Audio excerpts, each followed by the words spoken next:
네, 오늘의 말씀은 민수기 15장 22절에서 31절의 말씀입니다.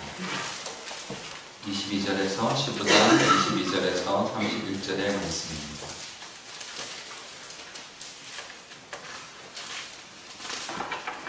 기도하겠습니다. 너희가 그릇 범죄하여 여호와가 모세에게 말씀하신 이 모든 명령을 지키지 못하되 여호와께서 모세를 통하여 너희에게 명령한 모든 것을 여호와께서 명령한 날부터 너희에게 지키지 못하여 회중이 부지 중에 범죄하였거든 온 회중은 수송아지 한 마리를 여호와께 향기로운 화제로 드리고 규례대로 소제와 전제를 드리고 순염소 한 마리를 속죄제로 드릴 것이라.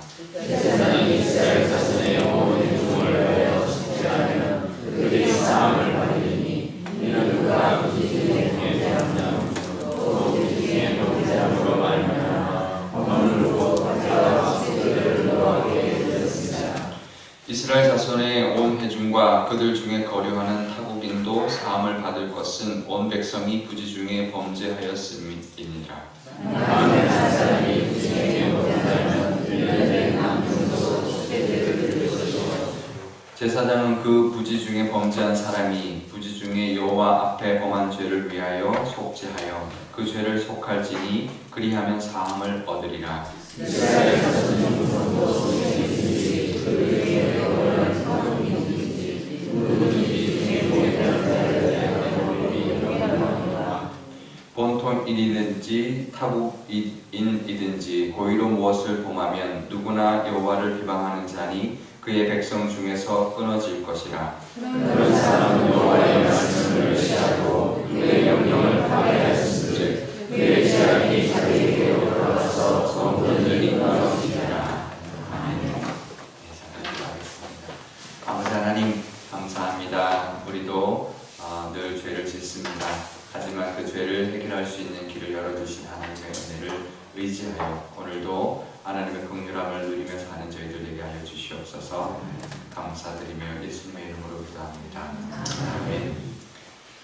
오늘 본문을 보면서 저희 아이들을 키울 때 생각이 났습니다. 저희 아이들을 키울 때 초보잖아요. 특히 첫 아이 키울 때 실수 많이 하셨죠.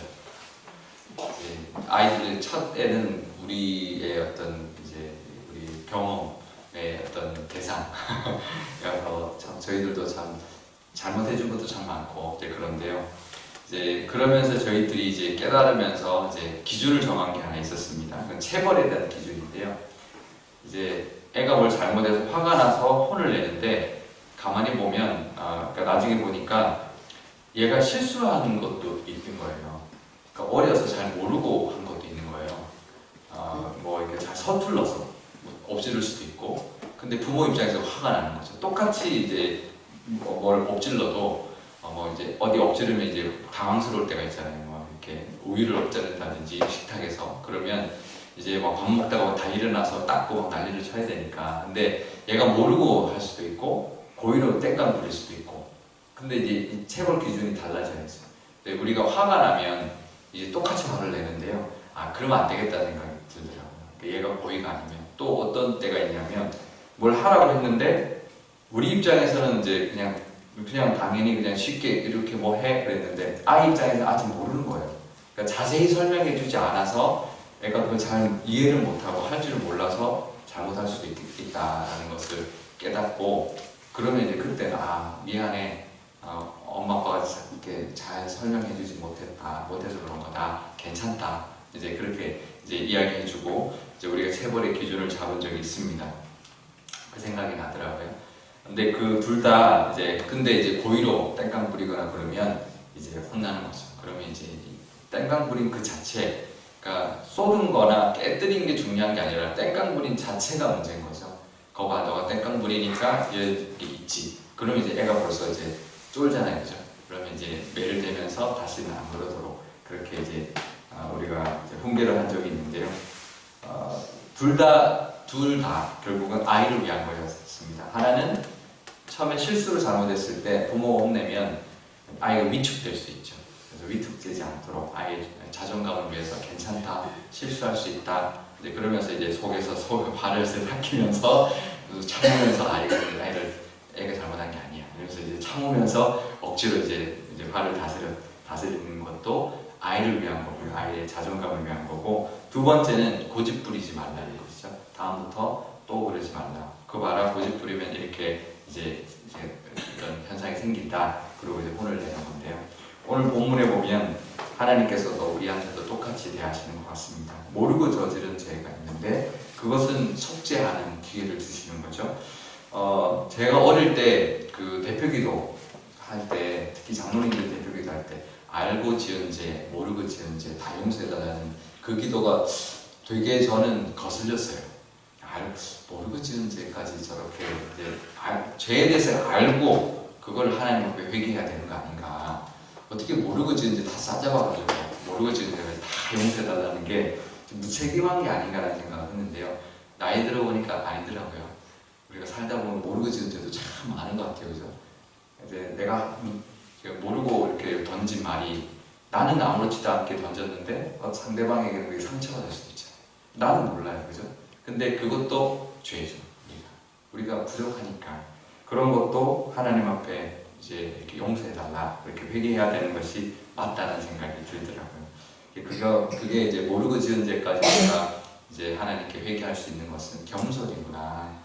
그리고 나도 모르는 죄를 지었을 수도 있구나라는 민감함이라는 것을 깨닫게 되었습니다. 그래서 그 모르고 지은 죄에 대한 그 이스라엘 백성의 그 용서를 기회를 주시는 건데요. 24절에 보면 회중이 부지 중에 범죄하였거든. 회중이 모르고 죄를 지었거든 이 뜻입니다. 근데 이 회중이 우리나라는 관사가 별로 중요하지 않아서 없는데요. 그 회중이라고 되어 있습니다. 관사가 붙어 있어요. 그러니까 가데스 바네아에서 죄를 지은 그 회중들이 이제 그렇게 지었는데 그 열정탐꾼은 그 자리에서 죽었거든요. 근데 그 사람들은 분명히 죄를 졌어요. 하나님을 대적했는데 회중들은 모르고 한 거죠. 막 그 잘못된 정보를 듣고 막 동요를 한 거죠. 그러니까 너희들이 그렇게 모르고 어떤 선동을 받아서 죄를 지었을 때, 그럴 때 하나님 앞에 속죄를 하면 하나님이 용서해 준다라는 것을 다시 한번 상기시키는 것입니다. 원래 레위기 4장에 그런 이 속죄 제사에 대한 언급이 되어 있거든요. 근데 이 민수기의 이 사건 이후에, 가데스 바네아 사건 이후에 굉장히 상세하게 다시 기회를 주고 있는데, 그 레위기에는 제사장도 나오고 뭐 족장도 나오지만 오늘 본문에는 온 회중과 그 다음에 개인들, 평민들에 대한 그런 속죄 제사를 자세히 설명해주고 있습니다. 다시 용서받고 회복될 수 있는 길이 있다는 것을 하나님이 알려주시는 것이죠. 공의 하나님이기 때문에 하나님은 죄를 그냥 넘어갈 수 없습니다. 우리가 모르고 지어도 하나님 좀 모르고 있어요. 그래도 그걸 넘어갈 수가 없는 것입니다. 그런데 하나님은 그것까지 아시고 괜찮다. 하지만 그 죄에 대해서는 속죄를 해야 된다라고 말씀하시고 기회를 주시는데요. 그리고 하나님 앞에 가서 죄를 회개하면 그럼 싹 없어집니다. 좋지 않으세요? 한번 해보시면 좋을 것 같아요. 알고 지은 죄, 모르고 지은 죄 하나님 용서해달라고 하면 그 순간 싹 없어집니다. 그 전까지 했던 모르고 내가 고백하지 않은 죄까지 싹 없어집니다. 하나님 그렇게 고백하고 나면 어떨까요? 뒤끝이 없으세요. 뒤끝 없는 하나님. 그러면 싹 없어지니까 하나님 앞에 다시 또 새롭게 회복받을 수 있을 줄 믿습니다. 하지만 구약처럼 지금은 제물을 드리지 않아도 됩니다. 예수님께서 십자가에 돌아가셨기 때문에 우리는 예수님의 그 십자가의 공유, 하나님의 십자가의 공로에 힘입어서 회개하고 죄인이라는 고백하면, 그러면 우리의 모든 것을 하나님께서 긍휼을 베풀어 주실 줄 믿습니다.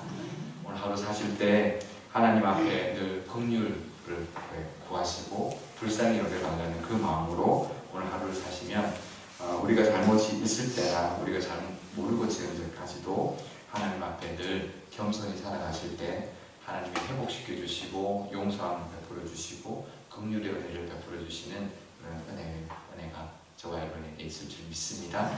기도하겠습니다. 아버지 하나님 감사합니다. 우리가 죄인이라 부족하여서 아버지 하나님 죄를 참 많이 짓고 삽니다. 우리가 죄인이라는 것을 늘 깨닫게 하여 주시옵소서. 그래서 세리가 하나님 앞에 나와 하나님은 죄인입니다. 이 죄인을 불쌍히 여겨 주옵소서라는 그 기도가 우리의 기도가 되게 하여 주시옵소서. 우리가 알고도 참 많은 죄를 짓고 모르고 짓는 죄들도 참 많이 있을 줄 압니다. 하지만 하나님 그 죄를 위하여 예수님께서 십자가에 못 박혀 죽으셨사오니 그 예수님의 십자가의 공로로 덧입어 하나님께 늘 회개하고 하나님이 회복시켜 주시는 은혜를, 그래서 다시 우리가 새로워지게 되는 하나님의 은혜를 누리는 저희들 될 수 있도록 인도하여 주시옵소서. 감사드리며 예수님의 이름으로 기도드리옵나이다. 아멘. 기도문 하겠습니다. 하늘에 계신 우리 아버지, 아버지의 이름을 거룩하게 하시며 아버지의 나라가 오게 하시며 아버지의 뜻이 하늘에서와 같이 땅에서도 이루어지게 하소서. 오늘 우리에게 일용할 양식을 주시고 우리가 우리에게 잘못한 사람을 용서하여 준 것 같이 우리 죄를 용서하여 주시고 우리를 시험에 빠지지 않게 하시고 악에서 구하소서. 나라와 권능과 영광이 영원히 아버지의 것입니다.